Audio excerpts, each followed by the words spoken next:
Muy buenos días para todas y primero quiero agradecer realmente la invitación a SICA y al CONCA para estar acá esta mañana aprendiendo de las maestras que me han precedido en el uso de la palabra y todos mis respetos para doña Etsy Campbell, nuestra vicepresidenta de la República, y para doña Marcela Guerrero, ministra de la Condición de la Mujer y presidenta del INAMU, además con la presidencia por tempore del CONCA actualmente, a quienes agradecemos la invitación para ser parte de esto.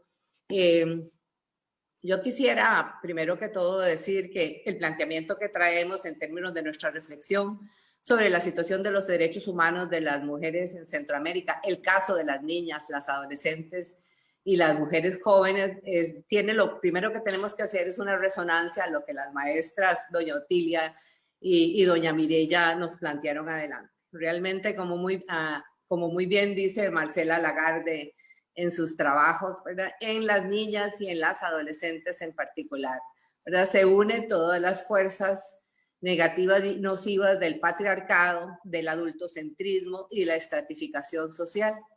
Siempre que nos proponen hablar sobre una población, sobre las niñas, sobre las adolescentes, sobre las mujeres jóvenes, en Paniamor solemos preguntar, bueno, pero ¿de cuáles niñas, de cuáles adolescentes y de cuáles mujeres jóvenes vamos a hablar? ¿Verdad? Porque realmente las condiciones son diversas, son lo mismo que acabamos de aprender de las mujeres afrodescendientes y de las mujeres indígenas, ¿verdad? Las condiciones tan particulares, hay cosas que también se unifican y se manifiestan en determinados estratos sociales de las mujeres y que se agravan con otras condiciones, pero que están presentes ahí. Y estas son tres, hay tres, toda la estadística que uno puede, todo el dato confiable, todas las fuentes que uno puede utilizar y a las que uno puede recurrir para estudiar, ¿verdad?, cuál es la situación de los derechos de las niñas, de las adolescentes y de las mujeres jóvenes, nos llevan a realmente a tres grandes ámbitos de reflexión. El primero tiene que ver con la pobreza, el segundo tiene que ver con la violencia y el tercero tiene que ver con la desigualdad, ¿verdad?, que se nutre de otras cuestiones para estar ahí y afectar y cortar las aspiraciones, los sueños, las potencialidades que traemos las mujeres adelante para poder llevar adelante. Quisiera que me permitieran recorrer brevemente, esto no es digamos, mi reflexión no quiere ser un recorrido de estadísticas, porque esas las podemos buscar en un momento, sino también algunas reflexiones concretas sobre pobreza, ¿verdad? El índice de feminidad de la pobreza y la pobreza extrema, yo voy a estar hablando prioritariamente del segmento etario entre los 15 y los 24 años y las niñas, ¿verdad? En nuestros países, en los países del CONCA, nos presentan un índice de feminidad de la pobreza, ¿verdad?, que, digamos, en ningún momento al 2019 muestra una tendencia que en ningún momento hemos logrado bajar. La representación de las mujeres, ¿verdad?, en la pobreza, en el índice de feminidad de la pobreza, ¿verdad?, es una constante que se mantiene. Lo que nos llama la atención de cómo tenemos que revisar las políticas sociales que hemos desarrollado, en tanto no hemos logrado quebrar ese. Si uno baja a las situaciones, bajamos, ¿verdad?, a las situaciones específicas de lo que es la pobreza extrema y la pobreza general para la población entre 15 y 24 años, ahí claramente vemos cómo de distintas maneras se expresa el porcentaje de las mujeres que viven en pobreza extrema y que viven de estas edades y que viven en pobreza. Abajo tenemos una reflexión que queremos complementar con la pobreza, además de las políticas. ¿Cuáles son los desafíos, ¿verdad?, de la educación? ¿Cómo es que nosotros, sabiendo que la educación es una de las herramientas que nos permite dar saltos cualitativos, avanzar en los procesos de crecimiento personal y de desarrollo social, cómo es que en la educación, ¿verdad?, nosotros tenemos también una cobertura, digamos, tan precaria? Porque si ustedes ven el gráfico de la derecha, ¿verdad?, es claro cómo cuando comienza la vida educativa entre los 7 y los 12 años, ¿verdad? Ahí tenemos una participación significativa, pero la participación significativa empieza en un desplome, ¿verdad? Hacia la adolescencia ya son mucho menos, en algunos países en la adolescencia son la mitad, ¿verdad? De las asistencias de lo que participaron en la escuela, en el colegio, y en la parte ya de la formación técnica, vocacional o profesional, la participación de las mujeres jóvenes, de las niñas y de las mujeres y de las adolescentes, dependiendo del segmento etario, es prácticamente insuficiente, sabiendo nosotros que en los procesos de desarrollo y en los modelos de desarrollo, ya contar con la primaria, si es que llegamos a eso, ya contar con la escuela, digamos, si es que llegamos a hacerlo, es insuficiente para poder avanzar. Entonces, pobreza, ¿verdad? Participación de las mujeres jóvenes, de las niñas y las adolescentes. UNICEF por ahí dice que, ¿verdad? Que de cada dos niños, esto integra a los niños varones, un niño en América Latina vive en pobreza, ¿verdad? O sea, la mitad. Los niños y las niñas viven en pobreza en América Latina. Eso es una reflexión. ¿Cómo está eso? ¿Cómo podemos nosotros, tomando solo el prisma de la educación como una plataforma para salir adelante, cómo podemos nosotros realmente asegurar el acceso a una educación de calidad, de desarrollo, ¿verdad? Sostenida de parte de las niñas, de parte de las adolescentes mujeres, como un camino, no el camino, pero como un camino a entrarle al desafío que nos representa la representación femenina en los índices de pobreza de los países que nos estamos ocupando. Pasamos ahora a desigualdad. Miremos un momento desigualdad, que es el otro. Yo planteo que la pobreza, la violencia y la desigualdad son como esos tres jinetes del apocalipsis que recorren, ¿verdad?, la región y que no nos permiten, ¿verdad?, llegar a donde estamos y a donde necesitamos tener. Si colocamos nuevamente el infográfico y vemos el lado de desigualdad, nos movemos a la derecha para ver desigualdad, después nos volvemos a violencia. Ajá. Aquí sí estamos ya, ¿verdad? Dos elementos quisiera como poner en el tapete de la discusión con la audiencia que nos acompaña hoy, ¿verdad? Y uno tiene que ver la concurrencia del trabajo no remunerado en la vida de las mujeres desde que son niñas, ¿verdad? Y es importante establecer cómo en datos del 2017, para la población que nos interesa, de 15 a 24 años, y las más pequeñas casi no tenemos datos sobre ellas, para ver cómo está representada, digamos, el consumo del tiempo. ¿Cuánto tiempo dedican las mujeres de todas las edades en el segmento que estamos hablando ahora, ¿verdad?, a trabajo no remunerado, que las mantiene enganchadas, excluidas, ¿verdad?, sin posibilidad de optar por situaciones distintas que les permitan superar. En las más niñas afectando su tiempo para la educación, para el estudio y la educación que le corresponde, para las más grandes afectando su tiempo para formarse y para participar del sector productivo de una manera que sea. Entonces, en todos los países tenemos un atrapamiento de las niñas, las adolescentes y las mujeres jóvenes en distintas expresiones de trabajo no remunerado, ¿verdad?, que anclan sus posibilidades de construir una trayectoria de vida que les permita salir adelante. Si bajamos a desempleo femenino, 15 a 24 años con datos del 2019, y veamos que todo lo que estamos manejando es pre-pandemia, ¿verdad?, en este momento, nuevamente se muestra cómo digamos, las mujeres, ¿verdad?, en algunos países doblan casi que la tasa de hombres en términos del desempleo. Estamos buscando formas de trabajo digno, de ingreso formal, de participación, ¿verdad?, y están excluidas las adolescentes, siendo que en nuestros países 15 años es la edad mínima, ¿verdad?, establecida por la OIT, los convenios y la Convención Internacional de los Derechos del Niño, para poder trabajar si se requiere, ¿verdad?, para poder formarse para el trabajo si se necesita. Como nosotros tenemos la obligación, y no lo hemos hecho, ¿verdad?, de generar ofertas educativas porosas que le permitan a estas poblaciones al mismo tiempo trabajar y educarse, continuar educándose, romper la dicotomía de que estudias o trabajas. Si necesitas trabajar, que sea un trabajo protegido en el sector formal, que no, como se establece en la legislación, que no les inhiba de continuar los procesos educativos dosificados en una perspectiva de educación continua. Todas estas reflexiones de cómo hacemos posible, ¿verdad? Cómo trabajamos, como decía una persona memorable en Costa Rica de hace mucho tiempo, creador de todo lo que es la ley de educación de nuestro país, ¿verdad? ¿Cómo podemos trabajar con los datos del presente y la mirada puesta en el porvenir? ¿Verdad? Si tenemos poblaciones de niñas, de poblaciones de adolescentes y de mujeres jóvenes excluidas del sistema educativo, sin posibilidad de formarse, marginadas del sistema productivo, sin posibilidad de formarse para el sentido, sin posibilidad de tener agendas que les permitan combinar ambas actividades y crecer y desarrollarse, ¿verdad?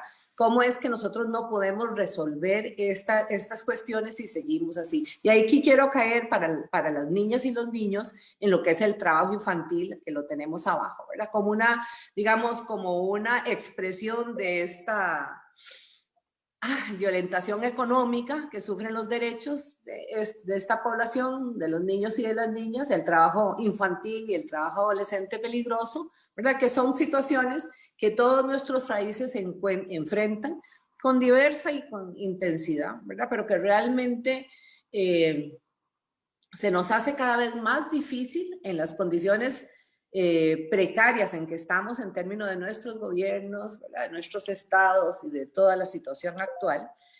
No tenemos datos de esto para todos los países, no pudimos ubicar datos para Guatemala, ni para Honduras, ni para Nicaragua, pero en todo caso para los demás países donde lo tenemos, ¿verdad? Cómo persiste la presencia del trabajo infantil y del trabajo adolescente peligroso, que es otro de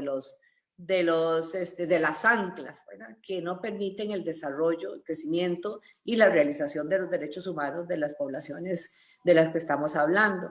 Quiero pasar ahora a violencia, ¿verdad? Porque la dejé intencionalmente de último porque es ¿verdad? Para nosotros, bueno, un centro del trabajo del que hace la Fundación Paneamor en Costa Rica, ¿verdad? Pero una situación que cada vez se hace más presente, más evidente en la vida de las personas menores de edad, pero en particular en la vida de las niñas y de las adolescentes.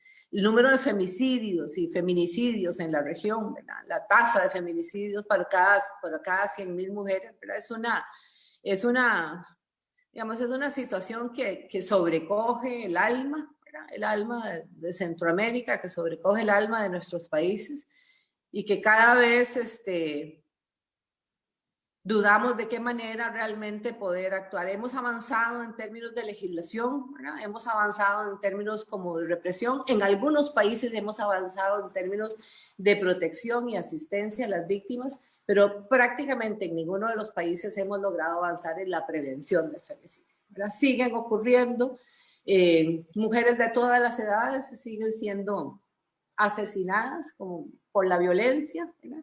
Niños, niñas y adolescentes siguen quedando huérfanas cuando no son víctimas directas, siguen quedando huérfanas de mujeres que son, ¿verdad? Cuyas vidas son terminadas por esta violencia. Entonces el femicidio es una de las situaciones que tenemos que continuar denunciando en mi país, ¿verdad? En el decreto de emergencia se plantea el feminicidio y el femicidio como dos elementos que Costa Rica no ha logrado resolver y que tiene que abocarse.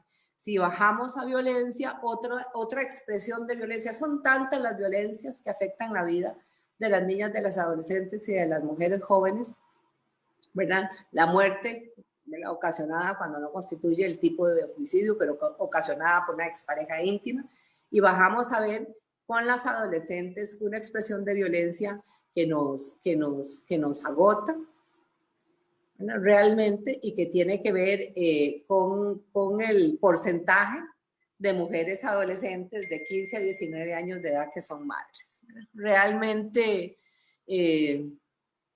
yo creo que acá, digamos, los comentarios bueno, no hemos logrado disminuir en, no sé, 20 años realmente la ocurrencia de esta violencia sobre la vida de los niños, esta situación y esta condición de las niñas que se les provoca, que trunca, ¿verdad?, sus procesos educativos, que trunca sus procesos adolescentes, que trunca sus posibilidades de salir adelante, embarazos producidos, nacimientos producidos como resultado de las violencias, ¿verdad?, presentes en todos nuestros países, donde algunos hemos logrado bajar un poco la tasa, pero no podemos, digamos, ni siquiera pensar en descansar mientras una niña o un adolescente ha bajado la edad.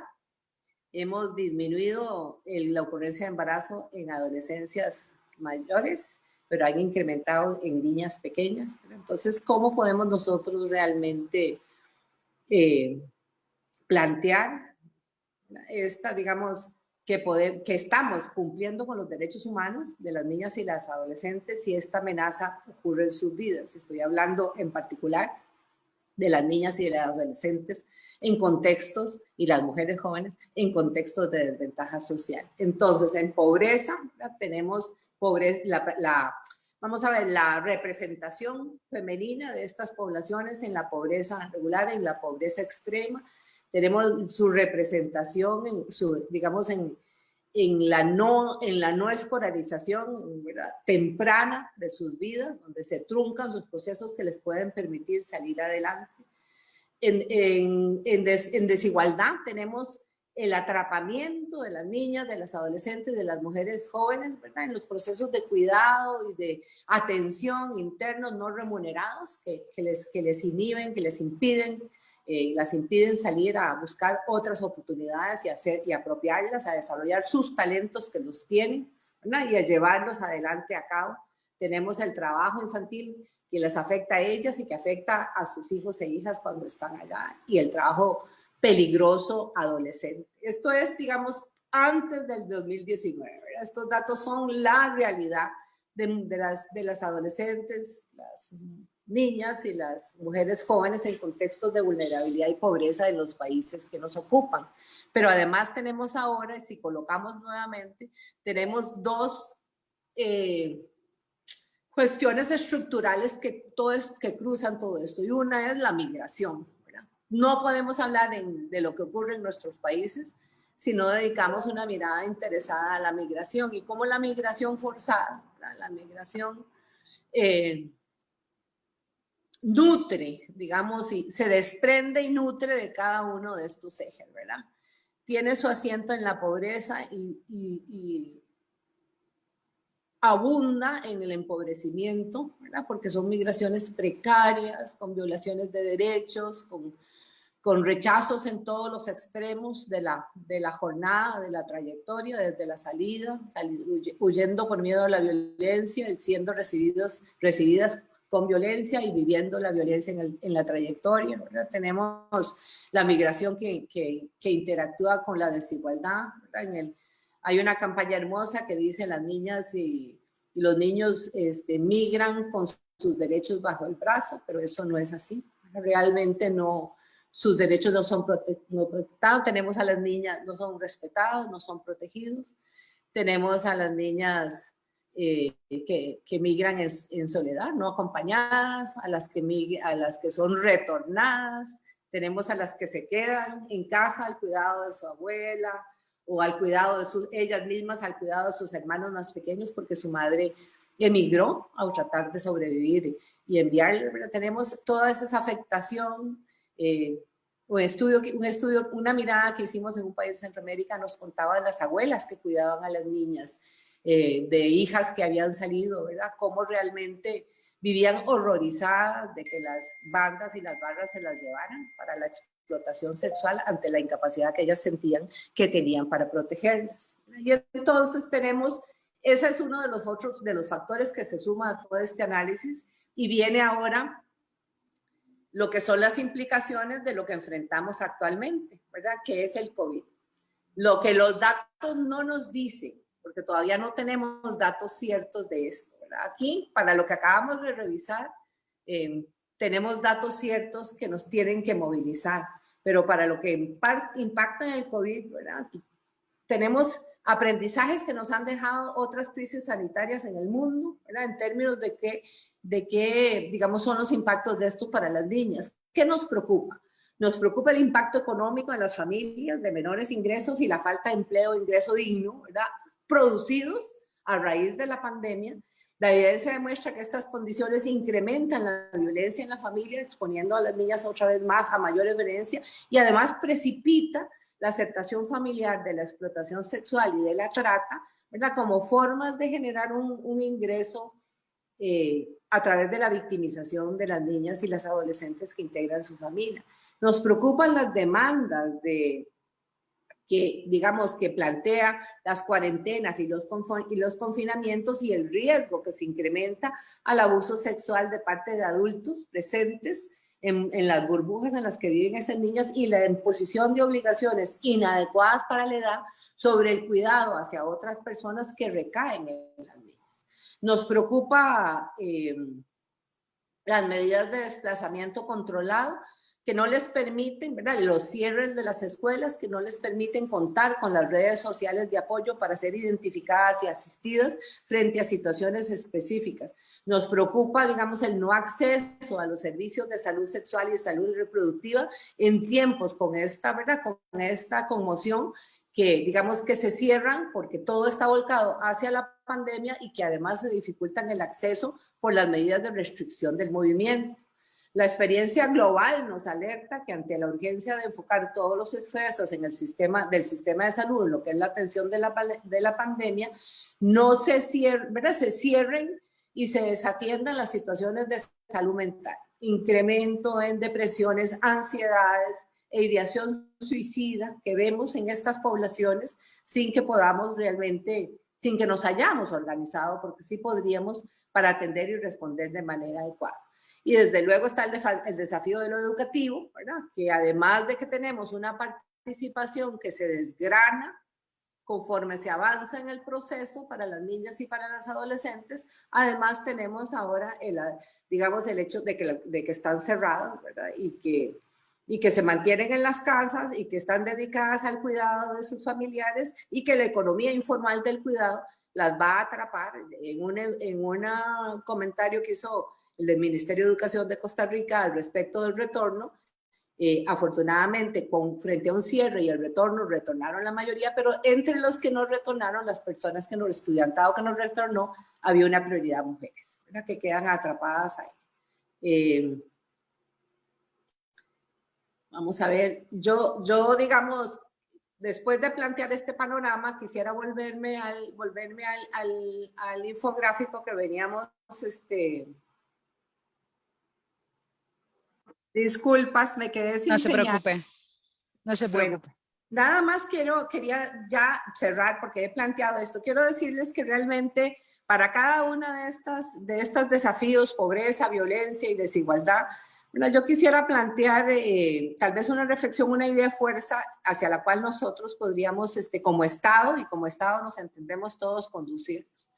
En asunto de pobreza, yo creo que la propuesta sería hacer una reflexión sobre una inversión social, ¿verdad? Mantener una inversión social, pero asegurarnos que sea una inversión social que genere autonomía económica en las mujeres, ¿verdad? No genere más dependencia. Si nos quedamos con una inversión social que es asistencial esencialmente, que no pasa por los temas educativos, de formación para el empleo, de la inserción en la actividad productiva, no vamos a poder quebrar esa representación que tienen las niñas, las adolescentes y las mujeres jóvenes en el ámbito de la pobreza. En materia de desigualdad, ¿verdad? Realmente es una política, lo que estaríamos haciendo es un llamado, ¿verdad?, de reflexión del SICA hacia una política de promoción de la corresponsabilidad social de los cuidados.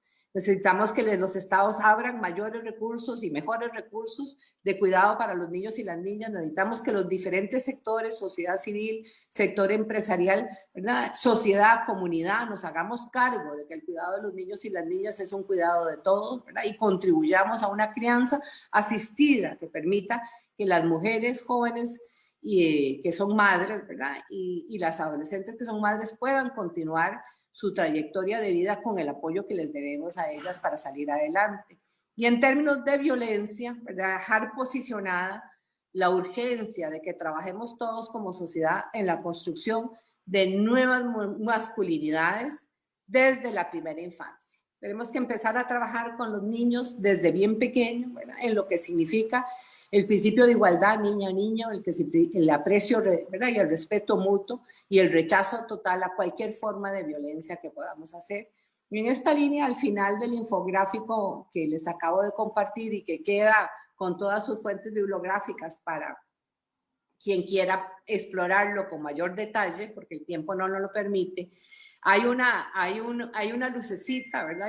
Hay un sol que se mantiene, que se ve al final, ¿verdad? Y ese sol es porque ya como costarricense quiero hacer eco y resonancia a una iniciativa país nueva, ¿verdad? Fue lanzada hace unos meses, se ha venido cosechando en ella el INAMU y el Ministerio de Desarrollo Social, el IMAS en Costa Rica han venido liderando esto, y es una iniciativa que se llama NIDO, es una nueva iniciativa, y es una iniciativa que tiene, ¿verdad?, en la que participan, que ha hecho una convocatoria a todas las instituciones que de alguna manera tienen que ver con niñez, con mujer, ¿verdad?, con familia o con comunidad, para hacer por primera vez, ¿verdad?, por primera vez un proyecto cuyo objetivo es, ¿verdad?, un programa cuyo objetivo es articular programas, servicios y proyectos para la atención integral e interinstitucional de mujeres en estado de gestación o lactancia durante 36 meses.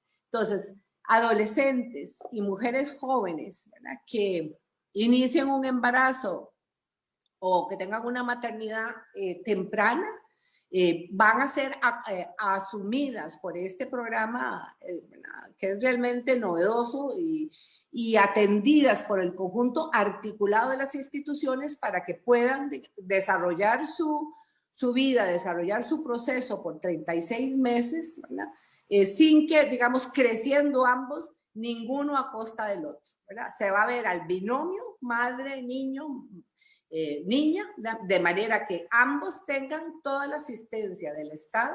Esta es población especialmente, por supuesto, en condición de pobreza y pobreza extrema, prioritariamente, que van a ser casi que asumidos, ¿verdad?, envueltos, arropados, me gustaría decir, por el trabajo articulado de todas estas instituciones y llevarlas acompañadas desde el momento en que ingresan por 36 meses, tratando en cinco dimensiones de protección y promoción social, salud materna, atención prenatal y posparto, desarrollo infantil, lactancia materna y nutrición, crianza responsable y corresponsabilidad, desarrollo, empoderamiento y autonomía económica. Si logramos sacar este programa adelante, si logramos dar acceso a estas adolescentes y mujeres jóvenes, a esta respuesta. Doña Milena, sí, disculpe que la interrumpa. Sí, muchas gracias. Estoy cerrando. Si logramos hacer esto, tendremos una buena práctica que aportar al CONCA, ¿verdad?, de cómo dar respuesta a esos viejos y nuevos desafíos que las niñas, las adolescentes mujeres y las mujeres jóvenes enfrentan en la región, en nuestra región hoy. Muchísimas gracias por el espacio. Muchísimas gracias, doña Milena. Sin duda una exposición muy completa.